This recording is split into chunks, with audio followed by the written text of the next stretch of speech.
نحمدہ ونصلی ونسلم علی رسولہ الکریم اما بعد فاعوذ باللہ من الشیطان الرجیم بسم اللہ الرحمن الرحیم الصلاۃ والسلام علیک یا سیدی یا رسول اللہ الصلاۃ والسلام علیک یا سیدی یا حبیب اللہ الصلاۃ والسلام علیک یا سیدی یا رحمۃ للعالمین وعلی آلک واصحابک یا سیدی یا خاتم النبیین۔ ابو نعیم بن قتیبہ نے روایت کیا کہ ان کے ابا ایک متبحر عالم دین تھے۔ انہوں نے بتایا کہ جب حضور اکرم نور مجسم صلی اللہ علیہ وسلم کی ولادت کا وقت آیا تو اللہ تعالیٰ نے تمام فرشتوں سے کہا کہ آسمانوں اور جنتوں کے دروازے کھول دو۔ چنانچہ انہیں وہاں حاضر ہونے کا حکم دیا۔ وہ سارے اترے اور آپس میں بشارتیں دینے لگے۔ دنیا کے پہاڑ فخر سے بلند ہو گئے، سمندروں میں روانی آ گئی، موجیں اٹھنے لگی اور زمین والے آپس میں مل کر بشارتیں دینے لگے، اور شیطان کو 70 زنجیروں میں جکڑ دیا گیا۔ سورج کو ایک نور کی شاندار چادر اڑا دی گئی۔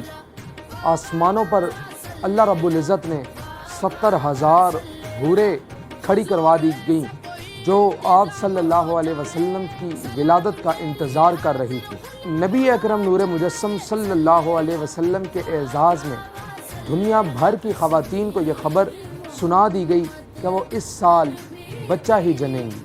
آخر وہ گھڑی آ پہنچی۔ میرے اور آپ کے آقا و مولا حضور احمد مصطفیٰ صلی اللہ علیہ وسلم کی ولادت ہوئی۔ دنیا نور سے چمک اٹھی، دنیا نور سے چمک اٹھی۔ فرشتے، بندے، ہر بندہ آپس میں مبارکباد دینے لگا، اور آسمان میں زبر جد اور یاقوت کا ایک ایک ستون قائم کر دیا گیا۔ جن ستونوں سے ہر شے روشن ہو گئی، جن ستونوں سے ہر شے روشن ہو گئی، چنانچہ ستون آسمان میں بہت شہرت رکھتے ہیں۔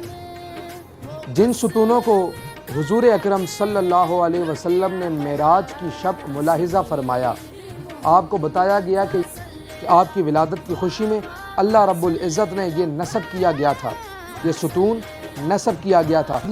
شب ولادت اللہ رب العزت نے حوض کوثر کے کنارے 70,000 مہکتی ہوئی کستوری کے درخت لگائے، جن کے پھل اہل جنت کے لیے خوشبودار دھونی کا کام دیں گے۔ لات اور عزا جیسے بت اوندھے منہ گر گئے، اور ان کے شیطان چیخ کر باہر نکلے کہ قریش والوں کو خبر نہیں کہ ہمارا کیا حال ہو رہا ہے۔ صدیق و امین آ گئے۔ بیت اللہ شریف سے کئی دن ایسی آوازیں آتی رہیں، اب میرا نور مجھے واپس کر دیا جائے گا، میری زیارت کرنے والے اثر نو مجھے سے ملنے آیا کریں گے، اور مجھے جاہلیت کی نجاستوں سے پاک کر دیا جائے گا۔ اے عزا، تیری موت کا وقت آ گیا ہے۔ بیت اللہ شریف سے کئی روز تک یہ لرزہ طاری رہا۔ یہ پہلی ولادت تھی جو سرکار نبی کریم صلی اللہ علیہ وسلم کی ولادت کے وقت قریش کے مشاہدے میں آئی۔ حضور آئے تو سر آفرینش پا گئی دنیا، حضور آئے تو سر آفرینش پا گئی دنیا، اندھیروں سے نکل کر روشنی میں آ گئی دنیا۔ بجھے چہروں کا زنگ اترا، ستے چہروں پہ نور آیا، حضور آئے تو انسانوں کو جینے کا شعور آیا۔